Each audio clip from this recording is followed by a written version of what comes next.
《甄嬛传》第1集里有这样一个镜头，你可能都没有注意到。在《甄嬛传》刚开始的时候，宫里就开始进行京城小姐选美大赛，也就是选秀。可选秀当天，有很多马车上都挂着灯笼，为啥大白天的要放灯笼呢？难道是为了整齐划一，看上去好看吗？当然不是啦。之前说过紫禁城选秀的那些事儿，里面说到过，秀女选秀都是天黑出门，这马车上的灯笼自然就是为了防止发生事故呗，不给小车车上装个灯，出了事儿可咋办呢？再说选秀当天那会儿呢，甄嬛正和梅姐姐久别重逢呢，就听见夏都春在那儿吵吵闹闹，还想让安小鸟跪下给自己道歉。这种跋扈程度，华妃是肯定容不下他。毕竟俗话说得好，一山不容二虎啊。宫里有俩跋扈的人，打起来是迟早的事儿。所以夏都春一开场就注定要死在华妃手里，而且他的这个名字也确实很细思极恐。能进宫呢，是因为名字有趣儿。这个名字倒有趣儿，刘牌子。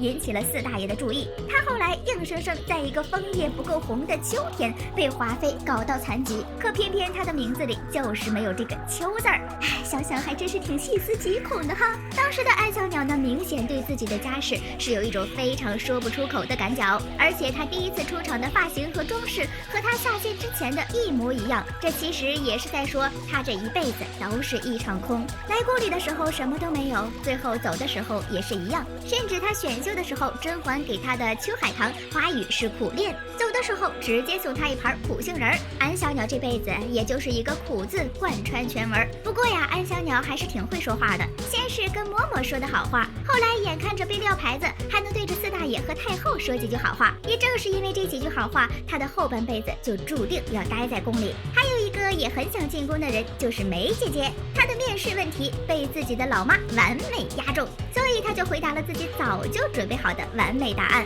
可原本对他十分满意的四大爷听到这话之后，竟然有一点失望。他就喜欢那种通晓诗词歌赋的人，因为当时的春元也是这样的一个存在。反而是一旁的太后听到梅姐姐的回答后十分满意，她呢就想让后宫多几个像梅姐姐这样端庄贤淑的人。这其实呀，不只是为了四大爷好，太后这也是在为宜修着想。毕竟宜修这儿有一个华妃，就已经天天要被摆脸色了。要是再来一个可以迷惑四大爷的人，那他还不得直接被赶下皇后之位呀？看来太后和宜修这两位都是为了家族荣耀而奋斗的人呐。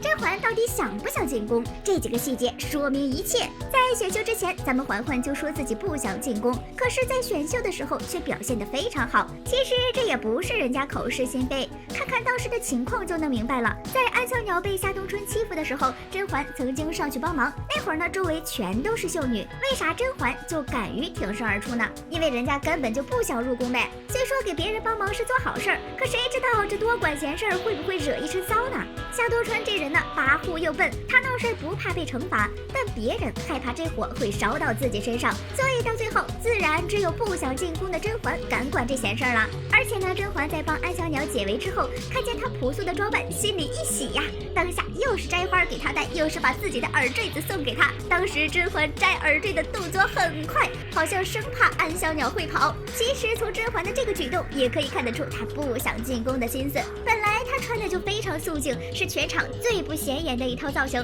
这会儿把耳坠子都给了安小鸟，身上的饰品更是少了。相对于那些想进宫的人，她这个打扮呀是真的不怎么出彩。当时甄嬛看梅姐姐得偿所愿，一时间有点走神儿，以至于内侍叫了她2遍之后，还是靠梅姐姐提醒她才能回神儿。其实要是四大爷想的话，完全可以说她大不敬。甄嬛要是再不表现得好一点，那下场会怎么样，可就完全不可预计了。甄嬛在面对四大爷的问名环节时回答的那句诗，其实就是故意的。嬛嬛一鸟楚宫腰，正是臣女闺名。因为她知道梅姐姐读过那么多的书，现在她这么回答，明显就是知道正确答案，自己跟她反着来，所以肯定不会被选上。可是万万没想到，咱四大爷呀，就是喜欢这样文采斐然的妃子，当下就让她抬起头来，让自己瞧一瞧。甄嬛在抬起头之后，四大爷和太后的脸色大变。不过四大爷是生怕自己看错，太后是生怕甄嬛进宫，毕竟多年之之前自己儿子有多魔怔，自己也知道。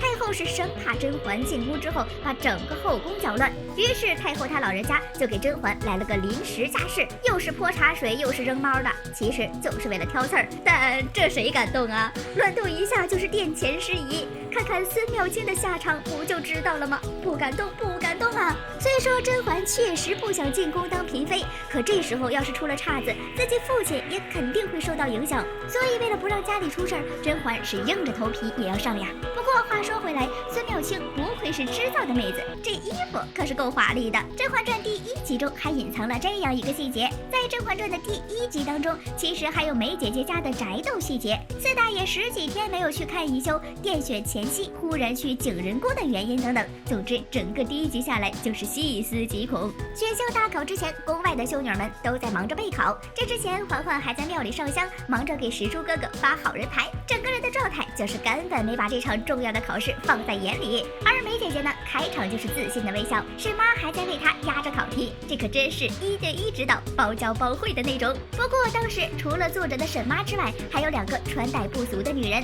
她俩的穿着呢，不像是丫鬟，也不像是嬷嬷，这个华丽丽的感觉就像是沈爸的小妾，而且哪家的嬷嬷也不会说我们家大小姐呀。看来沈妈确实有点手段，把自家后院管理的井井有条。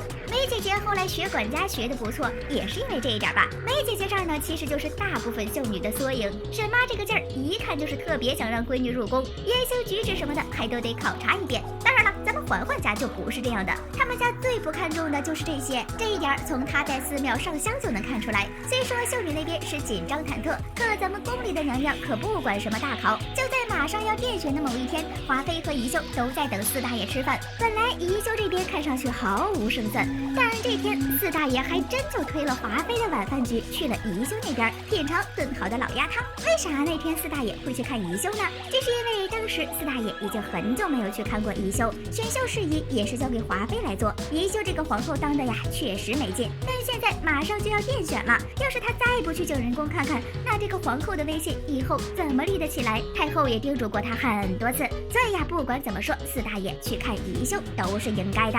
只是宜修当时非要拿规矩说事儿，不给四大爷喝鸭子汤。老祖宗的规矩，时不过3，不偏爱，懂节制，方得长久。还想让四大爷别太宠华妃，结果呀，生生把人家气到了华妃宫里。华妃对四大爷的态度就明显和宜修不一样，人家早就在院子里等着四大爷过来，而且听四大爷的说法，他是经常这么干。从这儿就能看出来，华妃才是真的爱四大爷。不过要我说呀，其实甄嬛他们这3个人第1次出场就已经表现出了这3个人的性格，甚至连他们以后的路都有了一些伏笔。梅姐姐一出场的时候呢，那是自信又大方，对于选秀也有自己的目标。像她这样的大家闺秀呢，就适合学习管家。但同时，自信的她也有一颗易碎的心，所以她在贾孕事件之后没有原谅四大爷，也不想再和他亲近。甄嬛呢，则是随心所欲一些，对于那些名利财富没有什么想法。但后宫是个大染缸，从温实初当初和他表白时说的那句话就知道，我父亲当年被诬，起因也是因为后宫争斗，不能独善其身。一介御医尚且如此，妹妹如果被选中的话，会身在其中啊。甄嬛呢又不想让家里出事儿，所以她注定会斗起来。而小鸟这个人呢，就是自卑的同时又嘴甜，喜欢依附于别人，让别人帮她。好了，本期视频就到这里啦，宝宝们别忘了点赞、评论哦，比心。